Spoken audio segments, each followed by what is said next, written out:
ರಕ್ಷಕರು ಬಂದ ತಕ್ಷಣ ಮತ್ತೆ ಸ್ಟಾರ್ಟ್ ಮಾಡ್ಕೊಂಡ್ರು ನೋಡ್ರಿ. ಮೊದಲು ಪ್ರತಾಪ್ ಅವ್ರನ್ನ ಎದುರು ಹಾಕ್ಕೊಂಡಿದ್ರು, ಅಂದರೆ ಅವ್ರಿಗೆ ಟಾರ್ಚರ್ ಕೊಡ್ತಿದ್ರಲ್ವ, ಅದಕ್ಕೆ ಅವ್ರನ್ನ ಈ ಒಂದು ಬಿಗ್ ಬಾಸ್ ಮನೆಯಿಂದ ಹೊರಗೆ ಕಳಿಸಿದ್ರಲ್ವ ಜನ. ಆದರೆ ಇವಾಗ ಮತ್ತೆ ಬಿಗ್ ಬಾಸ್ ಮನೆಗೆ ಬಂದು ಅದೇ ಹಳೆ ರಾಗವನ್ನೇ ಸ್ಟಾರ್ಟ್ ಮಾಡ್ಕೊಂಡಿದ್ದಾರೆ ಅಂತಲೇ ಹೇಳ್ಬೋದು. ರಕ್ಷಕರು ಮತ್ತೆ ಪ್ರತಾಪ್ ಅವ್ರ ಹತ್ರ ಹೋಗ್ಬಿಟ್ಟು, ನಿನ್ನೆ ಸುಮ್ಮನೆ ಸ್ಟೇಟ್ಮೆಂಟ್ ಕೊಡೋದಲ್ಲ, ನನ್ನ ಬೆಡ್ ಶೀಟ್ ಎಲ್ಲೈತೆ ನನಗೆ ಕೊಡು, ನನಗೆ ಬೇಕು ಇವಾಗ, ಕೊಡಂದ್ರೆ ಕೊಡು ಅಂತ ಹೇಳಿ ಕುಂತು ಕಲೆ ಬಿದ್ದುಬಿಟ್ಟಿದ್ದಾರೆ. ಅವಾಗ ಪ್ರತಾಪ್ ಅವರು ಮಕ್ಕಳ ಥರ ಆಡಬೇಡ ಅಂತ ಹೇಳಿದ್ರು, ಆದ್ರೂ ಕೂಡ ಬಿಡ್ಲೇ ಇಲ್ಲ ರಕ್ಷಕ ಅವರು. ನನಗೆ ಬೇಕೇ ಬೇಕು, ಈಗ ನನಗೆ ಕೊಡು, ನನಗೆ ಬೇಕು, ನನ್ನದು ಬ್ಲ್ಯಾಂಕೆಟ್ ಬೇಕೇ ಬೇಕು ನನಗೆ ಅಂತ ಹೇಳಿ ಈ ಒಂದು ಮಾತನ್ನು ಹೇಳ್ತಿದ್ರು ಅವರು. ಅವಾಗ ಒಬ್ರು ತಂದು ಕೊಟ್ಟರು ಅವ್ರಿಗೆ, ಅಂದರೆ ಸಂಗೀತ ಅವರು ನಾನು ತೊಗೊಂಡಿದ್ದೆ ತಗೋ ಅಂತ ಹೇಳಿ ಕೊಟ್ಟರು. ಆದರೆ ಇಲ್ಲಿ ಬೇಕಂತಾನೆ ಮತ್ತೆ ಪ್ರತಾಪ್ ಅವರ ವಿರುದ್ಧ ಹೋಗಿದ್ದಾರಾ, ಏನಾಗ್ತಿದೆ ಇಲ್ಲಿ ಗೊತ್ತಾಗ್ತಿಲ್ಲ ಅಂತಲೇ ಹೇಳ್ಬೋದು. ಯಾಕಂತಂದರೆ ಮೊದಲ ತುಂಬ ಟಾರ್ಗೆಟ್ ಮಾಡ್ತಿದ್ರು ಪ್ರತಾಪ್ ಅವರು ಎಲ್ಲರೂ ಕೂಡ. ಸ್ನೇಹಿತವರು ಮಾಡಿದ್ರು, ತುಕಾಲಿ ಅವರು ಮಾಡಿದ್ರಲ್ವ, ತುಕಾಲಿ ಅವರಿಗೆ ಹೊರಗೆ ಹೋಗಿಲ್ಲ, ಅವ್ರಿಗೆ ಗೊತ್ತಾಗಿಲ್ಲ ಹೊರಗಡೆ ಹೆಂಗಿದೆ ಅಂಥೇಳಿ.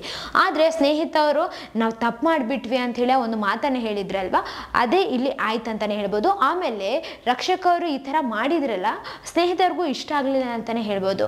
ಸ್ನೇಹಿತರು ಕೂಡ ಹೇಳ್ತಾ ಇದ್ರು, ಇವರು ಮತ್ತೆ ಹೋಗಿ ಹಳೆದನ್ನು ಕೆದಕಾಕತ್ತಾನಲ್ಲ, ಮತ್ತೆ ಹೋಗಿ ಆ ಥರ ಮಾತಾಡೋದು ಸರಿಯಲ್ಲ, ಹೋಗಿ ಮತ್ತೆ ಮಾತಾಡಬಾರ್ದಿತ್ತು ಅಂತ ಹೇಳಿ ಒಂದು ಮಾತನ್ನು ಸ್ನೇಹಿತರು ಹೇಳಿದರು.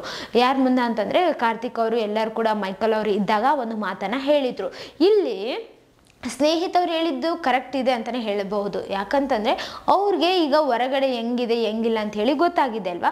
ಈಗ ರಕ್ಷಕವ್ರಿಗೂ ಕೂಡ ಗೊತ್ತಾಗಿದೆ, ಆದರೆ ರಕ್ಷಕವರು ಈ ಥರ ಹೋಗಿ ಮಾತಾಡಬಾರ್ದಿತ್ತು, ಈ ಥರ ಸ್ಟೇಟ್ಮೆಂಟ್ಗಳನ್ನು ಕೊಟ್ಟಿದೆ ಅಂತ ಹೇಳಿ ಕಲೆ ಬೀಳಬಾರ್ದಿತ್ತು ಅಂತೇಳಿ ಒಂದು ಮಾತನ್ನು ಹೇಳಿದರು. ಇಲ್ಲಿ ಯಾರ್ದು ತಪ್ಪಿದೆ ಯಾರ್ದು ಕರೆಕ್ಟ್ ಇದೆ?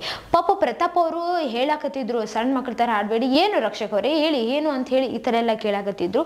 ಆದರೆ ರಕ್ಷಕವ್ರು ಇದ್ದಾರಲ್ವ, ಅವ್ರು ಮಾತ್ರ ಮೊದಲಿನ ಥರನೇ, ಅಂದರೆ ಮೊದಲು ಯಾವ ಥರ ದ್ವೇಷ ಮಾಡ್ತಿದ್ರು ಅದೇ ಥರ ಅನಿಸಿತು. ಆಮೇಲೆ ಹೋಗ್ಬಿಟ್ಟು ಹಾಗೆ ಮಾಡಿಕೊಂಡ್ರು, ದೇವ್ರು ಒಳ್ಳೇದು ಮಾಡಲಿ ಅಂತ ಹೇಳಿ ಒಂದು ಮಾತನ್ನು ಹೇಳಿದ್ದಾರೆ.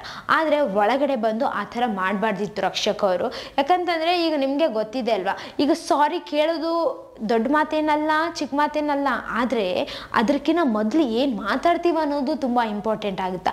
ಸೊ ಅದನ್ನು ಮಾತಾಡದೇ ಇದ್ದರೆ ಏನು ಸಾರಿ ಕೇಳೋ ಅವಶ್ಯಕತೆಯೇ ಇರಲ್ಲ, ಎಲ್ಲರೂ ಕೂಡ ತುಂಬ ಚೆನ್ನಾಗಿರ್ಬೋದು. ಆದರೆ ಅದನ್ನು ಹೇಳಿಬಿಟ್ಟು ಆಮೇಲೆ ಅಂದ್ಬಿಟ್ಟು ನಾನು ಆಮೇಲೆ ಸಾರಿ ಕೇಳ್ತೀನಿ ಆಯ್ತು ಇದಕ್ಕೆಲ್ಲ ಫುಲ್ ಸ್ಟಾಪ್ ಆಗಿಬಿಡೋಣ ಅಂತಂದರೆ ಅದು ಅಷ್ಟು ಸರಿ ಕಾಣಿಸಲ್ಲ ಅಂತಲೇ ಹೇಳ್ಬೋದು. ಆದರೆ ಇನ್ನೊಬ್ಬರಿಗೆ ಹರ್ಟ್ ಮಾಡೋಕ್ಕಿಂತ ಮೊದಲು ಸ್ವಲ್ಪ ಯೋಚನೆ ಮಾಡ್ಬೇಕಂತ ಹೇಳಿ ನಮ್ಮ ಅಭಿಪ್ರಾಯ. ಮತ್ತು ನಿಮ್ಗೆ ಏನು ಅನ್ನಿಸ್ತಿದೆ ಕಮೆಂಟ್ನಾಗ ತಿಳಿಸ್ರಿ. ಸೊ ಇದೇ ಥರ ಮತ್ತಷ್ಟು ವೀಡಿಯೋಸ್ಗಾಗಿ ನಮ್ಮ ಚಾನಲನ್ನು ಲೈಕ್ ಮಾಡಿ, ಶೇರ್ ಮಾಡಿ, ಸಬ್ಸ್ಕ್ರೈಬ್ ಆಗಿ. Thank you.